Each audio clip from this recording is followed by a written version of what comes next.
Recently, Iran launched a retaliatory rocket attack on one of our bases in Iraq. In an effort to downplay the seriousness of it, our president indicated there were no injuries in the attack. However, we quickly learned that up to 34 people had suffered a traumatic brain injury, and many had actually been flown out of the area for treatment. I heard that they had headaches and a couple of other things, but I would say, and I can report, it is not very serious. In additional follow-ups, the president has indicated that he will not change his mind about the seriousness of our soldiers' brain injuries. I wanted to take this opportunity to really inform you about brain injury, how serious it can be despite politically convenient statements to the contrary.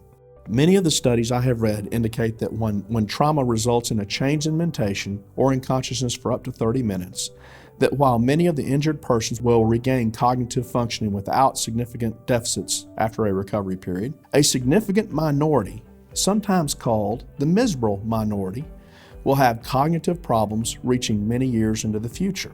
Studies indicate that between 15 and 30% of traumatic brain injury victims that have only suffered what is generally known as a mild injury will have these long-lasting problems.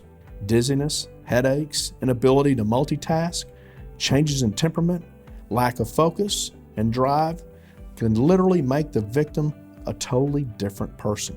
It's a disservice to our injured service members and to others with continuing problems from brain injury to simply indicate that headaches are not serious injuries. If history is any guide, up to 35 of the 109 folks suffering initial brain injury symptoms will have long-term cognitive problems from the Iranian attack.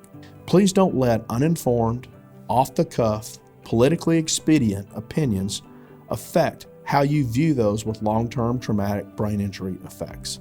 If you or a family member has suffered long-term effects from a traumatic brain injury, the McCraw Law Group may be able to help.